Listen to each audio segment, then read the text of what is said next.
look at some of the lowest Dow figures we've had since '97, and then other companies that are posting all-time lows. You know, big companies, not just. But you know, the Dow Jones goes up when unemployment goes up. Like the country hurting are indicators to buy and stuff. So it's like. It's not really an accurate measure of like how most people's lives are going. It's like if the Dow goes down, that just means who fucking can buy stock? I mean, out of like real people in the real world, who can really fucking invest in stock? I think what you're supposed to do, like what you're told you're supposed to do, when you get a job, is tuck some money away and save it. That's like phase one. You get a job. Well, that's the thing is that Americans are saving more money now. Like American savings accounts are higher than ever. They're petrified to put it in anything else. But that's good. That's good. It's like things have been so fucked up for so long, just exploding credit. Yeah. People having shit they can't even come close to actually like affording to have. And not putting any money in the bank and just living for the retarded moment. Check to check, you know. Fucking from your ATM card, you get the money out and stick it right in your asshole and then shoot jizz all over your fucking stomach. Like just constant flow. Yeah. And now people are going, well, maybe I save, maybe I buy things I need. And that makes the Dow go down because people aren't just being stupid. So that's good. It was too high. The Dow was too fucking high. 12,000 was fucking crazy. high. Fucking high. I was talking to my financial guy. Yeah. And he actually said, and I didn't want to hear this. He goes, well, you know, you got that safe in your apartment. I would suggest you put money in it. I'm like, oh, that's good. That's what your buddy says at the bar, not your financial advisor. He's like, I would suggest you put a few dollars in that safe. Yeah. How they get I know you're hearing stuff you never heard before. That person. Yeah. Right. That talking head with the number scrolling under it that you always turn the sound off on. Yeah. Turn it up and it's just a woman saying, and then melt the gold and make a calf unto your God. And carry the calf around and kill a virgin. This is the new recommendation from, Merrill Lynch. Yeah, I've never...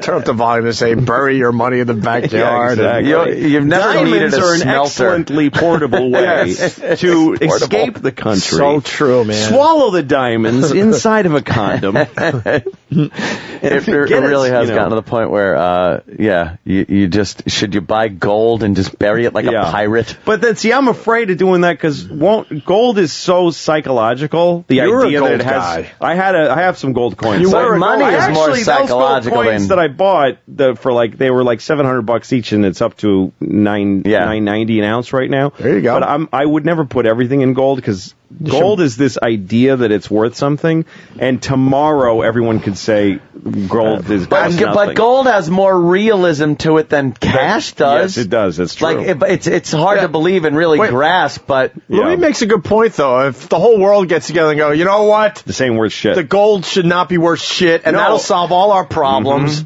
But and let me tell you something. If that happens, Lou, we're in trouble because our money is all based on Fort Knox. Right. So if the whole world goes, we're in deep trouble. What's that? It used to be. Yeah, when Goldfinger was made. It's not anymore. Yeah, they took us off the gold standard years ago. Yeah, long time ago. The gold at Fort Knox is just no. What if we find a gold at Fort Knox? Okay, 1960s, Jim. What if we find a big pit of diamonds, and then next thing you know, there's too many diamonds. Don't you know about the diamonds? What? The beers, they actually don't have a office in America because they're illegal, because they're such criminals. Right.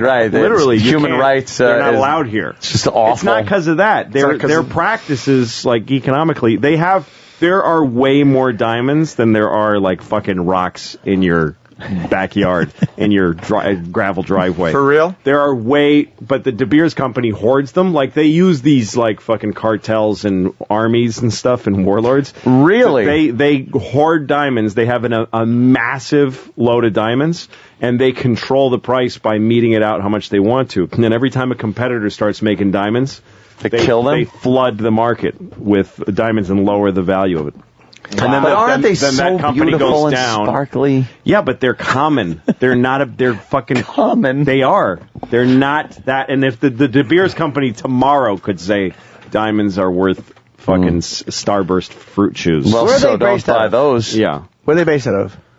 My mother's cunt. Oh, Jesus. I don't know. That must be a huge company. You just whenever it is massive. With fucking... it's crazy. Good ventilation. No, it's about 15 big vessels, big... so the main guy... Freight, no, every time you hit a gap in my knowledge, I just go to my mother's cunt. So the main guy, the main guy for De Beers on his way out could just say, you know what, I'm going to fuck everybody. Yeah. Why? I'm leaving this planet. Who gives a shit? Diamonds aren't worth anything tomorrow. Right. That's Yeah, actually go fuck right. yourself. I just did some research that says that there's more of a man-made shortage about diamonds than there is a natural one. The distribution of the number of diamonds put on the market each year is very regulated, and there are enough diamonds to give each man, woman, and child in the U.S. a whole cupful. Yes, a whole cupful. A cup full of diamonds. Wow, in the 2 morning. countries, 1 cup. Three of those ribs, you.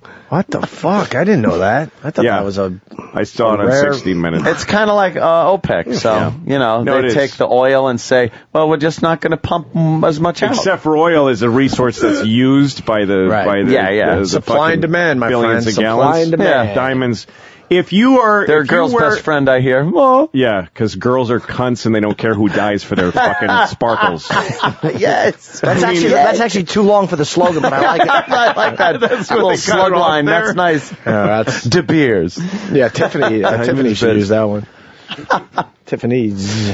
Wow, I learned something today. I had no idea. It's a horse shit thing. Education. Can you check where they're based out of, Danny? I would love to know, mention the guy who runs it. Who runs that company? I don't know. It's How a family. fucking powerful is that? Hitler. It's amazing. It's Ted De Beers. Ted De Beers. He puts out just one diamond, I think, though. Yeah, one diamond a year, and you got to fight Cup over of diamonds for every man, woman, and child. A cup made of diamonds. Diamond hats. It's a funny visual. Diamond tires. That doesn't make me feel good. Headquarters are in South Africa. I'm sorry. I knew that. Jesus. I'm starting to think I should put my money in diamonds. You know. Yeah. No, you can't. There's nothing safe. There's nothing. Money isn't a thing. Right. Grow a garden. That's all you my can financial really do. advisor shouldn't So you say can have food put it in one your day. safe, though. Yeah, I was hoping that he could figure something a little better than that. No, I was watching one of those financial shows, and they're all talking this round table. Yeah. And they're going, well, this is, and they're just knocking down everything. Oh, how about GE? Not so good. And like, they just keep knocking them all down. Could and take then a while. finally, the guy goes to the big expert, what's the thing then? And the guy goes, stick some cash in your mattress.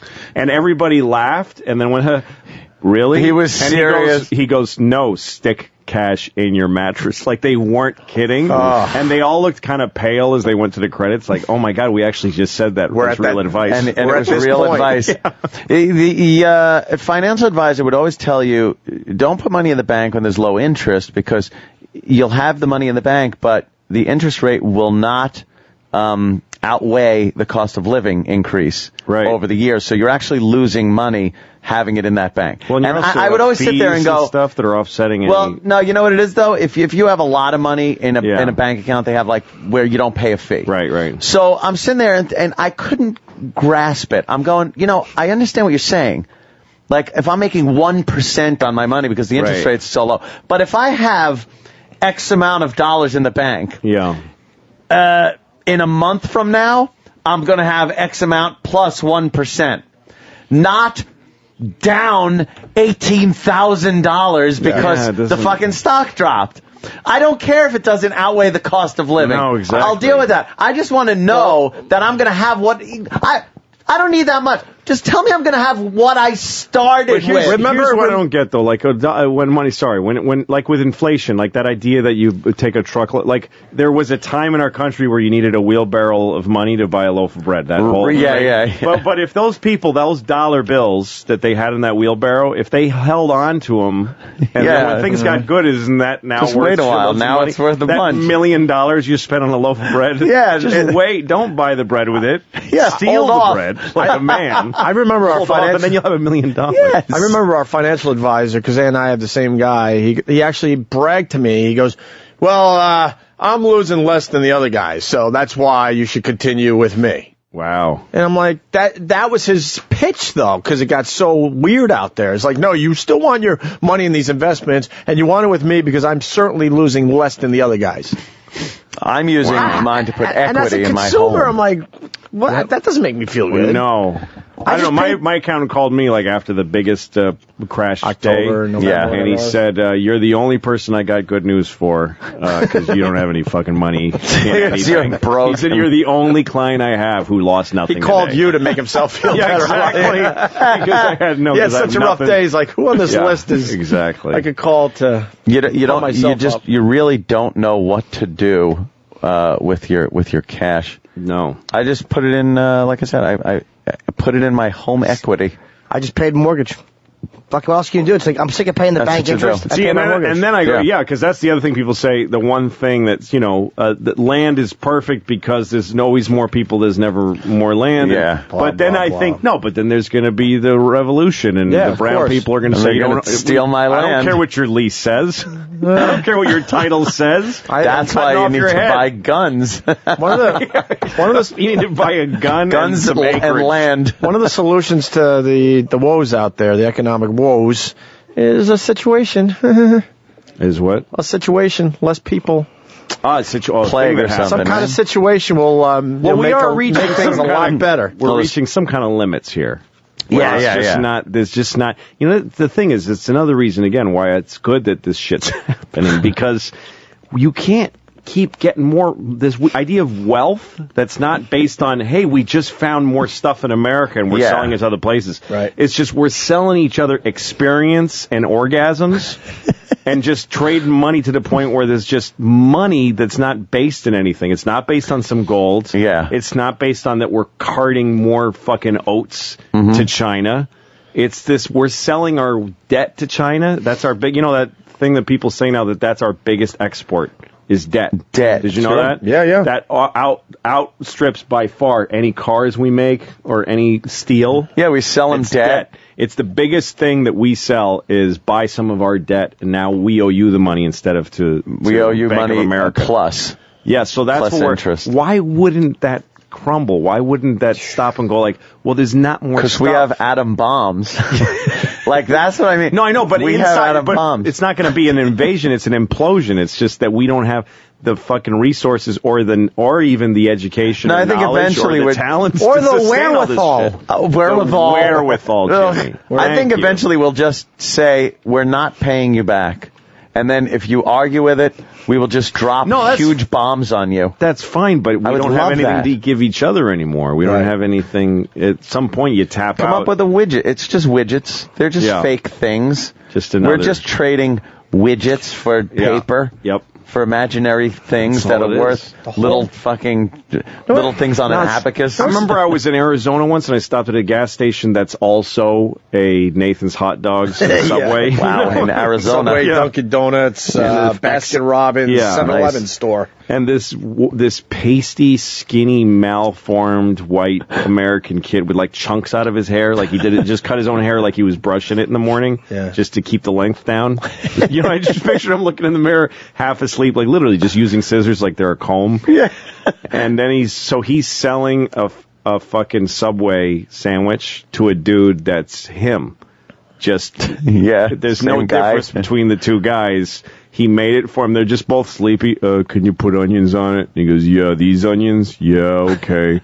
And then I looked at them. I'm like, why don't you just eat it? Who cares which one he eats it? Who cares which one he eats it? Nothing really being exchanged there. That's great. We're just these people looking at each other glassy-eyed, making consumer choices to each other. Yeah. One guy's getting paid and one guy's eating the thing, but what's the fucking difference? What amazes me is the world is drastically changing, and Bush. This was all happening, and how did Bush skate? I know. This was all ready to happen, and he was just skating to the end of his presidency. Yeah. Did they see it though? Because the whole world economy got hit. London got hit. No, they did. The signs, man. They did because the seeds for this were planted a long time ago, and people just kept pushing off. He just didn't want it on his watch. He just wanted to get to the end of it. There's a great story on NPR that tells the entire story, like from fucking front to finish. It was this long thing they played. Right. Of course, it's I'm NPR. not fascinating how far back it went. I'm not blaming Bush, by the way. This was obviously all just developing while he was in office. Well, Clinton didn't help either. Sure. Clinton was another. Fucking Reagan, man. But finally, but I guess what I'm trying to say is it was coming to a breaking point, and he was like, not on my watch, man. No. Get Obama in there and let him deal with this shit. Where's my helicopter? I'm out. Yep. Is it a bad time? Investments now, it's like, what do you buy into? Like, I invested, there's a company, and what they do is they go to people's homes. Sorry, Jimmy. And they do oil paintings of you and your family, and the paintings are about $8,000. And this company's like $300 a share. And I think that in an economic crisis, people want oil paintings of themselves for their families. And what a wise investment commission during artists these tough times to come and paint oil paintings of them.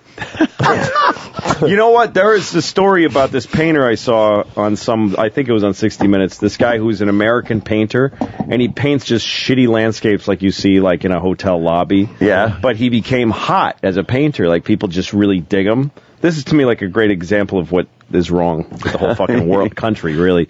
And he paints these shitty landscapes, and they're so hot that he just makes prints of them, like they're just reproductions. Yeah. But then he adds a couple of dabs of paint to the print to make it original. Holy and then shit. signs his name. And and crazy Americans buy these for like $30,000, and then they trade them like they're a big it's like a hobby to buy his paintings.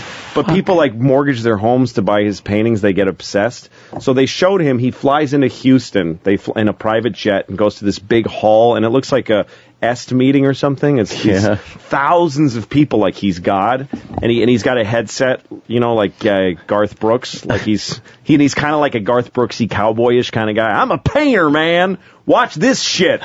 And they have all his paintings up on stage, and he's signing them like super fast. And an assistant is just taking one away, and then he signs it, takes another one away, and he signs it. And he says, "Every one I sign is worth another $10,000." And he signs, and people are standing and applauding. Oh my God! That he's just printing money. People are so excited that he's rich and that they're giving him money. He must be like, is he from another planet? Does he have hypnotic like powers? He's just got that drive. He's got that thing that people like more than anything, that somebody's successful and rich. They're so excited that somebody's rich. You know? I'd love to be like one of those people that can just go in front of a stadium and just talk about how great you are, and have people just be like, yes, and they throw. They're so excited that somebody pulled it off. They're throwing money, and it's usually some religious thing.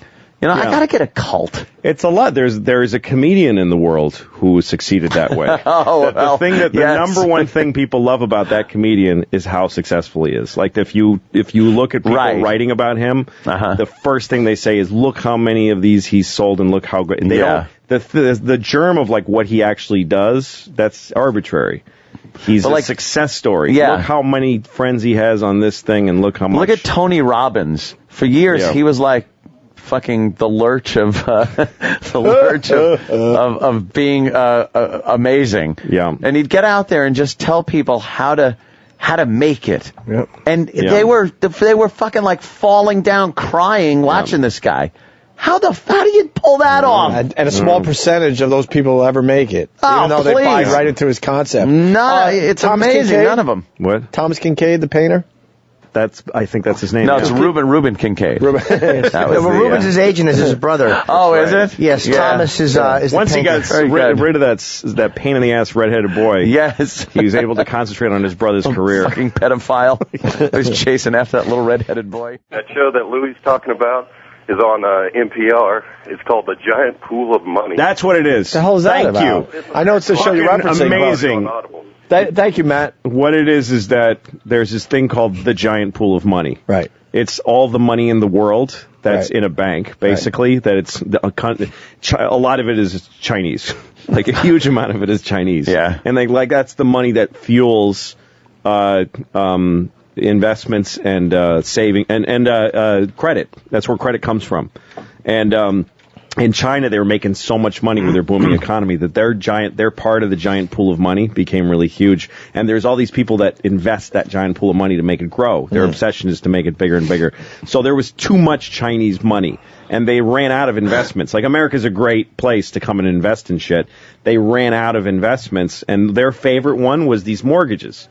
Where people, this is how all this shit started. Yeah. So they started going to mortgage companies and saying, we want in more. We want more, you know, go give away more money for us to loan out. And the mortgage companies went, we just don't have any more qualified lenders. Fuck qualified! Yes, just go get us more money. So they lowered the standards a little bit, and then they go to Congress and juice up those people and get them to lower the standards legally, and then they stay way, way close to the limits. And then they find a way to take some, like, there's a few fucked up loans, but they bundle them with good loans. Yeah. And then they sell this. So you're selling a package that has an average default risk of whatever, 10 or whatever it is, but there's like a couple of ones in there. And then there's a bunch of 20s, but it's a 10, so it's okay. So you start averaging out and bundling, and this NPR show, Giant Pool of Money NPR, you could probably Google it and find it. They talk to people that, like this bartender in Portland. He was a bartender, and one of his customers he served drinks to once a day said, "Hey man, I don't have enough people in my office to give away these loans. Do you want to just come work for me?" And like 3 months later, that bartender has a Porsche and a mansion just because he's just bundling shit loans with good loans, and then selling them to somebody who then bundles those. Averages even more to the point where nobody knows. And now no one can untangle the bad from the good loans. Yeah. And after a while, they're giving people loans, and they say, like, how much money do you make a year? And the guy goes, 20,000. Say 30. 30,000. Okay, can you prove that you make that? No. It's okay. Give me a phone bill. Right. They get a fax like every day saying these are the new standards for loans, and it would say like, here's how much the person has to earn, and here's how provable it has to be. Yeah. Here's how much you have to be able to prove that he earns that. You need this much proof. You need a tax return. You need, to call the employee and then go check out their thing. And that went down to, you don't have to call the employee anymore. You just need a tax return. Well, you can use an old tax return. Yeah, we don't care. It has to be 2 years old. It has to be 3 years old. And then finally, somebody started getting faxes that said, verification of income, don't need it. Don't to buy a house. If they they make, all they have to do is say they make this much. Wow. And so that's when how did this bad burst? Because I had trouble getting a loan. My credit was kind of for comics. It's weird. I guess about 3 years ago, I was only able to get one through one place. Kind of like a couple outstanding phone bills. Like, bullshit will ruin your credit. So when did this happen? Because I had you trouble. remember it was after I bought too. We bought right at the height of the price of the fucking real estate price bubble. Well, a few years ago, there was like a credit crisis, but it didn't touch anybody yet, so nobody paid attention. That's where there was like a huge earth tremor financially that happened a bunch of times, and nobody did anything. Nobody went and did anything about it. And it corroded, and then all of a sudden, so all of that money, though, that was what was fueling like AIG, insurance companies. Yeah. And the thing that people don't understand is that an insurance company doesn't just sell insurance and then get the money. They take the money that they make on insurance and they invest in these loans, and they invest that money. Those loans were such good money and such a good payback that that's why companies that have nothing to do with everyone credit, wanted a piece of they're all folding. Yeah. God, you just explained it way better than anybody on fucking TV in the last 3 or 4 months. That's why nobody should watch this shit. Right. All of it, the liberal and the conservative. I understand it more. Fox News, CNN, all those people, they love this shit. They don't tell you nothing because they know you won't keep listening. If you just fucking take a breath and calm down and put on NPR, just fucking turn off your Twitter and just fucking listen for 10 minutes and you'll completely understand. I think everybody was under the impression that you went to the bank, you got a loan. Yeah. The bank took its money, gave it to you, you bought what you wanted, and then paid the bank back with interest. Right. And then if you defaulted, the bank took your house, sold it or whatever, end of story. If you paid it, then you paid it, and the bank had other people do this. People were not under the impression that the bank would then take a bunch of their loans that they made and sell them off. Yeah, no, that's why when you pay your loan, a lot of times when you're paying off your mortgage, it keeps changing. Yeah. It's like, wait a minute. They're selling your credit to somebody else. This isn't it happened to me. I saw that. I was like, wait, this wasn't the mortgage company I started with. Oh, yeah. Right. And it's getting further and further away from the person that actually loaned you the money. Right. And it's obscuring how much of a risk you were when you because what are they checking the records of everybody? No. Back who's it? Is this we'll buy up this loan, but I want to know who it is. Who? No, They don't know. Here's a average number. The of a average, package, right? There's Bundles. a shitload of people in here, and the average is this percent.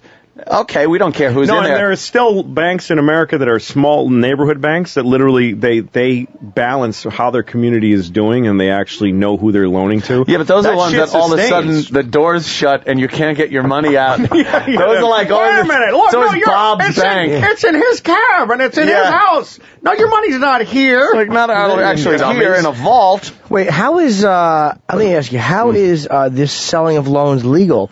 Like I mean, the bundling. What the fuck is it? It's legal because it's lucrative, and people with money have the ear of the fucking politicians to make the laws. That's the whole thing. Mm-hmm. That's entirely why. It's so funny to me because fucking Bobby Jindal was that guy that talked after the president. You know what I'm talking about? His name Bobby Jindal. For the other side. Yeah, the Republican. The Republican response. Oh, Joe, go guy. These guys, they always say these two things. They say we've got to let people, we've got to deregulate everything and get off of America's backs. And then 2 seconds later they go, and we've got to punish those people that did all these terrible things. Yeah. That's why they did them, because there was no regulation, you fucking douche. Dummy. But because Americans can do anything, which is based on that phrase, they fuck people. They take their shit away. Yeah. And let banks take their shit away. Poor Obama. He ain't gonna get Poor Obama. He ain't gonna get this shit turned around. Well, you need, look, the way I look at it is like we can't win all the time. We're going to have a hard time. Sure. So you need a president who knows how to, I think he's going to be better at being president during a hard time. I think people are looking at I have different expectations. Apparently he's throwing some pretty good parties. I don't think he's going to to keep us at this crazy, unsustainable level of consumer happiness. We're going to shit the bed, but I'd rather have him president when we're shitting the bed. Oh, believe me, so would I. Than some fucking red-cheeked Republican that doesn't give a fuck about hurting people. How come I have the same opinion on that as you do? I want to have this guy in office when everything comes falling down. For then in reasons. 4 years, he'll be like, fuck this guy. For totally different reasons. Mr. Scapegoat. Yeah, exactly. Isn't it convenient that they got the first black guy in when it's the worst time. economy ever? Americans are like Yankees fans. The New York Yankees, I liked the Yankees in '94. I did too. Era, because shut up, you fucking liar. They built a team and then they won a bunch of World Series with these like storied guys. Yeah. But the way that you should let it go is then the guys get old and they retire, and new young guys come up, and the team is new and awkward. So you take a back seat, you become number 2 or 3 for a while, and then you get to watch that team build organically and become winners again. Cool. That's what I love. But Yankee fans go, no, we're the champs. So they go and they spend all this fucking money. They let all their young talent go and spend money on these steroid pumped retards that cost billions of dollars, and they lose. Why are we losing? Because you have no fucking patience. Because you couldn't take 1 year off. Don't blame the fans. You want to be number 1 every year. You can't go number 2 for 1 year in order to stage a number 1 comeback. You can't handle it. And that's what Americans are like. Like, maybe we're not number 1 for a little while. Let's go make some more shit and then come back and sell it and be number 1 again. Going with your sports thing.